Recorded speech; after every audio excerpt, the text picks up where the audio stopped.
হযরত উমর, হযরত আবু বকর রাদিয়াল্লাহু তাআলা আনহু এদের সময় খলিফার মেনই ছিল মদিনায়, মাওলা আলীর সময় হলো কুফায়, মুয়াবিয়ার সময় হলো দামেস্কে। এটা কিন্তু পুরাটা ওই সময় জাজিরাতুল আরব ছিল, সৌদি আরব ছিল না। সৌদি আরব তো 1932 সালে ব্রিটিশ তারে স্বীকৃতি দিল, অস্ত্র দিয়া, মালবানি দিয়া, সহযোগিতা কইরা। আগে ছিল জাজিরাতুল আরব। জাজিরাতুল আরবের রাজধানী ছিল দামেস্ক, ছিল কুফা, ছিল মদিনা। তাইলে এই দামেস্ক, এই কুফা, এই দামেস্ক ছিল সিরিয়ায়। এই সিরিয়া অভিশপ্ত, রিয়াদ অভিশপ্ত। এই কুফার বাজারের মধ্যে আলে রসুল মহানবীর কন্যাদেরকে বাজারে ঘোরানো হয়েছে। এই ইবনে জিয়াদ আর মারওয়ান করছে।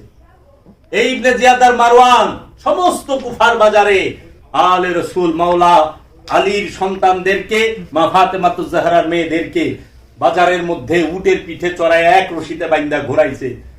এই উন্না তাদের মাথার কাপড় ছিনায় নিছিল। এই মাথার কাপড় ছিনায় নেওয়ার পরে হযরত জয়নব সবাইকে বলছে, তোমাদের যে লম্বা লম্বা চুল আছে সেই চুলকে সামনে কইরা দাও। সামনে কইরা দেওয়ানে মুখ ঢাইকা রইছে, মুখ দেখতে পারে নাই। কেন? কারণ তার অপরূপ রমণী, অসাধারণ। তারপরে ওইখান থেকে কুফার থেকে নিছে দামেস্কে নিয়ে পুরা দামেস্ক শহরকে সাজাইছে। আনন্দ আর আনন্দ, বাগি গোয়ালছে গ্রেফতার কইরা, আনন্দ আর আনন্দ। তখন কুফার বাজারে, দামেস্কের বাজারেও ঘুরাইছে। কেউ কয় না এটা রসুলের পরিবার, কারণ তখন তো ফেসবুকের যুগ না, ইউটিউবের যুগ না, মেসেজের যুগ না, মেসেঞ্জারের যুগ না, ফেসবুকের যুগ না, হোয়াটসঅ্যাপ, ভাইবার, টুইটার এগুলার যুগ না। তখন তো বাড়ি খাইলেও চিনার উপায় নাই কে যাইতেছে। সবাই রে কইছে বাগি ধইরা আনছি। কিন্তু এটি যে নবী পরিবার, রসুলের পরিবার, এটা মানুষ জানতো না। ওই সময় জানলে তো বিপ্লব ঘটতো। এর লেগে কইছে বাগি। বাগি মানে হচ্ছে রাষ্ট্রদ্রোহী, যারা রাষ্ট্রের বিরুদ্ধে ষড়যন্ত্র করে, বাদশার বিরুদ্ধে ষড়যন্ত্র করে, তাদের বলা হয় বাগি। এই বাগি ধইরা আনছি। তারাও খুশি, তারাও ছাদের উপরে পাথর মারে। তখন আলে রসুল সহ্য করে, কিন্তু আলে রসুল গুলো একবার ফরিয়াদ করে নাই। আমাকে মতো ওয়াক্তে ওয়াক্তে মোনাজাত, দে দো, ও দে দো, ও দে দো। আরে মঙ্গি লাল কত চাইবার লইছ, নিজের হিসাবে চাস। মনে না থাকলে বারবার মনে করে মঙ্গি লাল হয়ে গেছে, খালি মাংতেই কয় ইতনা মাং রায় মঙ্গি লাল। হিন্দিতে কয় চাওয়ারে কয় মাংও, আর যে বেশি চায় তারে কয় মঙ্গি লাল। আমাকে এনে মঙ্গি লালেরা চাইতে চাইতে অবস্থা খারাপ। তোর এত সাউন্ড লাগবো কে? আল্লাহ কি বয়রা আর কানা না অন্ধ? আল্লাহ তো সব জানে। তুই কই বলেছস আল্লাহ সামিউম বাসীর, আল্লাহ মনের সমস্ত খবর জানে, আল্লাহ সব দেখে জানে, আল্লাহ অন্তর্যামী। তাইলে আবার এত সাউন্ড লাগবো কে? তোর কি লাগবো? হ্যাঁ জানে না, মনে করাই দেখ কি একটা অবস্থা। লাই ভুলে গেছে। এই কিনা কইলেও বিপদ, কারণ ধান্দা, মালবানির ব্যবসা, এই ব্যবসা বন্ধ হবে। তাহলে পরে এই দামেস্কের বাজারে যখন ঘোরাইলো, ঘোরানোর পরে মৌলা হুসাইন আলাইহিস সালাতু ওয়াস সালামের মাথা মুবারক এবং সমস্ত আলদেরকে একখানে রাইখা, তখন সে কোরআনের আয়াত পড়েন, ছোট করে কইতেছি। তারপরে কি তাদেরকে ছাইরা দিছে? না, এজিদের জেলখানায় 2 বছর আটকায় রাখছে আলে রসুলদের। 2টা বছর জেলে। ওইটার প্রায়শ্চিত্ত করবা না? কামাই তো কম নাই, কম কামাইছ তো প্রায়শ্চিত্ত কে করবো? অহনে বম খাইবার লও নাই, কে না খাইছে?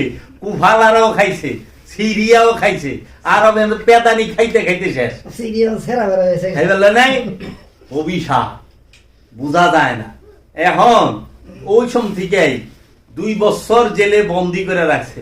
আজ পর্যন্ত মুসলমান কয়ে পারবো না মাওলা আলী আলাইহিস সালাতু ওয়াস সালাম এবং মা জাইনব, মা ফাতেমাতুজ জাহরার কন্যা মা জাইনব, উনার রওজাটা কোথায়? মাওলা হুসাইন আলাইহিস সালাতু ওয়াস সালামের মেয়ে হযরত সাকিনা, বিবি সাকিনা, ইনার রওজাটা কোথায়? ইনি কোথায় পর্দা গ্রহণ করেন? ওই জেলের থেকে 2 বছর পরে কে উদ্ধার করে? ছাইরা দেয় না, উদ্ধার করা হয়। কে উদ্ধার করে? এই আলে রসুল প্রেমিকরাই সঙ্গবদ্ধ হইয়া তারপরে মদিনায় আসে। তারপরে কি অত্যাচার শেষ হইছে? কখনো না। এরপরে আবার আব্বাসিয়ারা, উমাইয়ারা আইলো। মানুষ তো এইটাই জানে না যে মবিয়ার পরে মবিয়ার পোলা এজিদ ক্ষমতা আইলো। এজিদ মাত্র 3 বছর 4 মাস ক্ষমতায় ছিল। এজিদের পরে তার মবিয়ার বংশ ক্ষমতায় নাই। তখন ক্ষমতায় কে এলো? কারণ এজিদের পোলায় তো ক্ষমতায় বহে নাই। কোন কতটুকু জানে? তারপরে ক্ষমতা এলো মারওয়ান। মারওয়ান কে? আবু জাহিল্লার পোলা। আবু জাহিল্লার পোলার নাম মারওয়ান। আবু জাহেল বলে আবু জাহেলের নাম না, এটা হলো টাইটেল। এটা হলো টাইটেল। এই মারওয়ানের বাপের নাম আবু জাহেল। মারওয়ান ক্ষমতায় আহে, মারওয়ানের পরে মারওয়ানের পোলায় ক্ষমতায় আহে, তারপরে তার পোলায় আহে। এই মারওয়ানে মানে আবু জাহিলের গোষ্ঠী এই 90 বছর ক্ষমতা চালায়। 90 বছর আবু জাহিলের পোলায় চালাইছে। বুঝেন ধর্মের কি রাখবো, ইসলামের কি রাখবো? কারণ আপনি তো মুহাম্মদ সাল্লাল্লাহু আলাইহি সাল্লামের যে চিরশত্রু, সেই চিরশত্রুর জমানা আপনি ধর্ম পালন করতেছেন। সে চিরশত্রু কে? আবু জাহেল, যে 29টা যুদ্ধের নেতৃত্ব দিছে মহানবীর বিরুদ্ধে, যার সম্পর্কে মৃত্যুদণ্ড ঘোষণা করা হয়েছে। সে তার পোলাপানে জানে মুসলমান 90 বছর ক্ষমতা চালাইছে আবু জাহিল্লার বংশধর মারওয়ানের পোলাপানে। আর ওই সময়ই এই মারওয়ানের পোলাপানে আবু জাহেলের নাতি নাত কুররাই মোল্লা নিয়োগ দিছে মসজিদে মসজিদে। ইতিহাস পড়েন, ধর্ম জানবেন। বাবা জাহাঙ্গীরের জন্য বলছে তুমি ধর্ম পালন করবা। আরে ধর্ম হুনারই তো উপযুক্ত নাই। ধর্ম পালন করবা তো অনেক দূরের ধাপ। কার ধর্ম করো? কি ধর্ম করো? মহানবী শিক্ষা দিল গণতন্ত্র, তুমি রাজতন্ত্র লয়ে ভাল পারতাছ। বিসমিল্লাহ বলো। মহানবী শিক্ষা দিল মুরাকাবা, মুশাহিদা, ধ্যান সাধনা, আর তুমি শিক্ষা শুরু করে দিলা ওয়াক্তি। তাইলে মহানবী 15 বছরে 1 মাস 19 দিন হেরা পর্বতে ধ্যান করছে। তুমি কয় বছর করছো? দাড়ি রাখা সুন্নত। মহানবী 52 বছর পর্যন্ত দাড়ি ছিল না। ইতিহাস খুঁজা দেখা যায় 52 বছর পর্যন্ত।